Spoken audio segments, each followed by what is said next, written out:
Hi, welcome guys, welcome back to my channel.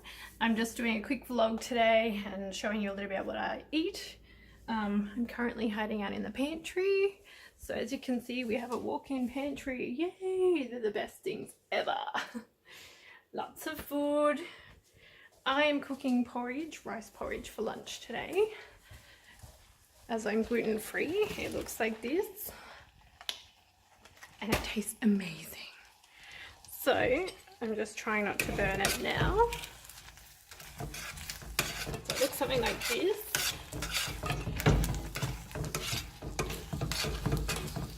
It's starting to stick a little. I need a bit more water. If you haven't tried rice porridge, I highly recommend it. It is a great alternative to normal oat porridge, which for those of us who cannot have oats, it's a godsend. Thank the Lord for rice. I never once would have said that, but I love the stuff now and live on it, and it's become a bit of a staple. So it's looking something like this.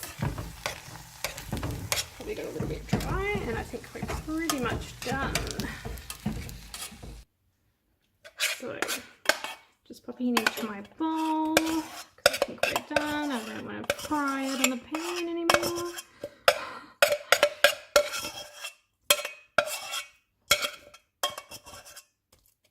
Can stick a little bit to the bottom if you don't watch it.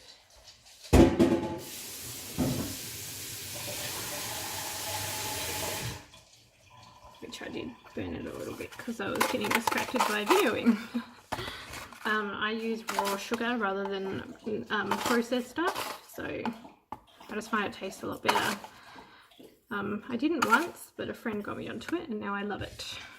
Probably chucked a little bit more than I should have on there. Okay, so I just mix. I'll show you what it looks like. Where are we? So that's it there. I just mix a bit of the sugar in. It's up to you whether you want sugar or not. It's probably a bit weird actually, as it already is with the fruit in it, but I like to add just a little tiny bit. And then, so going to the fridge. So again, I'm also lactose intolerant. Yay! Which means I have to use alternatives. I often use almond milk or lactose-free milk. I find sometimes lactose-free milk isn't enough, but I just prefer its flavour mostly in most other things. I'm trialling the LD free, so we'll see what that's like. Normally I use the Liddell's lactose-free milk in the low-fat, and I find that's really yummy. It makes a beautiful coffee. My other alternative is if you want a bit of chocolate milk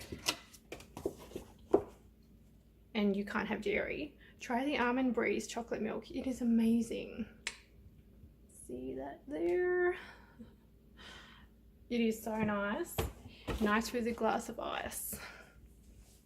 Okay, so I'm moving my milk out of the fridge. I'm gonna pop you guys down here. Hopefully that sits there. Thank you. Okay, so give old LD milk a try. See what it's like.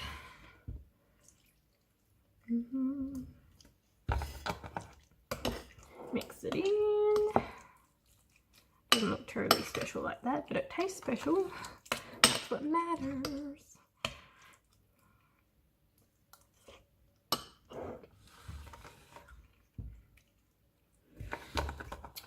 Yum. Seems fine in that. So I'll show you.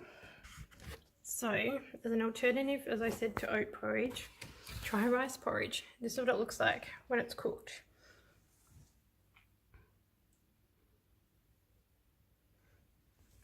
It's pretty similar to the normal stuff. It is a slight different taste, but I actually almost prefer it. Oh, and an alternative to butter if you can't have dairy butter is the Nuttelex. It produces a really nice flavour and things as well, and you can put it in everything. I put it in my mash. Sometimes I even like cook with it in the frying pan and mix it with a bit of rice bran oil. It creates a really nice flavour. Yeah, so basically I'm gluten free, mostly dairy free, but definitely lactose free. Yeah, I try and minimize my sugar and things as well, just because we don't really need it in our diets. And yeah, but when I first changed over, it was tricky because I hadn't grown up in a household that was gluten-free, and we just used sort of mainstream products. And over time I realized I was having reactions to things. We knew the dairy was a problem fairly early on, but the wheat was a later discovery. I was in my, I think, early 20s when I started to really realize I was having trouble with like eczema, dermatitis, lots of rashes all the time, headaches, cloudy thinking, and the bloating was a big one. I spent my early 20s being horrendously bloated. And like I had put on a bit of weight because I also had a really bad Coca-Cola addiction at the time. I was drinking 2 litres or more a day, which the amount of sugar in that is phenomenal. And I really killed my health doing that, but I was drinking at the time due to stress. It was a stress relief, and basically the problems just compounded. Anyway, so I did a bit of a cleanse, got rid of the Coca-Cola, got rid of the wheat. I really noticed it one day when I had a cream donut from the bakery, and I went home really sick, to the point where I was like hospitalized sick. And I thought it might have just been a gastro bug or something at the time. A couple of weeks later I went back and was a bit crazy. I had another one and exactly the same reaction, and I went, yeah, I knew it. A combination particularly of the cream with the wheat was just not good. So I got rid of that and just literally went cold turkey on it. It was so hard to start with, transitioning from a normal diet to having to be really mindful of what is in everything. So basically you become really savvy when you shop. You have to look at all the labels, and sometimes it's not even clearly stipulated on the label. You need to know what everything means. So you do learn a lot by doing that, and it is a little bit annoying, but it's worthwhile in the end for your health. Your health comes first. So yeah, and then the dairy, as I said, that was one that we discovered when I was quite young that I had a bit of an issue with. And every now and then I do have a sneaky bit of chocolate, sometimes a little bit of ice cream, and I've just got emergency tablets that I take as a bit of a backup. But yeah, mostly it's just not worth doing. I just get way too congested as well, even aside from the nausea and the vomiting and everything. It's just the headaches and the snuffles, and yeah, not fun. So I know the gluten-free thing sometimes can be a little bit controversial. Some people just don't believe in it. I don't think I'm full-on celiac. I haven't been diagnosed full celiac, but I definitely have an intolerance. And I just know from my own personal experiences that I feel so much better getting rid of it in my diet. And I'm not bloated anymore. And sometimes when I'm out, it can be a little bit tricky to avoid, and things aren't prepared properly, or they say they're gluten-free and they're not, and I still have a reaction.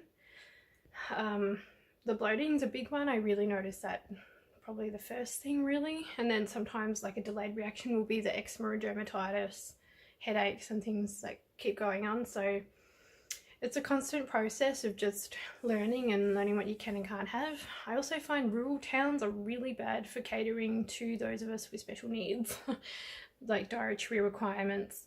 In the city, when I was in Sydney, it was just so much easier to find food that was really yum, not overly expensive, and catered to a multitude of dietary requirements. Being back in a rural town again, it's just really hard trying to find things that for those of us with any allergy, really, like dairy, wheat, soy, egg, etc. So yeah, that's been a bit tricky to sort of navigate through, but it does save you a bit of money because you do have to start preparing things on your own and just viewing it a bit differently. So as you can see, there is some soft drink out there, but for special occasions, not 2 litres every day. Yeah, and on top of that, the Coke was just literally stripping pretty much all my innards, and I had no immunity really at all. So feeling much better having got rid of it. and again, I do indulge every now and then with a glass, and it is nice, but having also got rid of it out of my diet, I really notice when I do have it, the effect it has on my body now. I'm so much more in touch with my body than I used to be, and it's been like I needed to do it. It's been the best thing. So again, I'm not a doctor.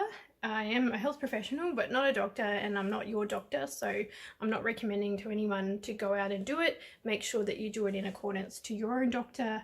I would also recommend seeing a naturopath. Sometimes they can be a little bit more holistic in some areas, particularly when it comes to diet and allergies and things. I like to balance it, so see a doctor, see a naturopath, do your own research and things as well. And yeah, just try what works for you, and it doesn't hurt to try, obviously, unless you've been advised otherwise. But give it a try, go on a bit of a cleanse and see if it makes any difference.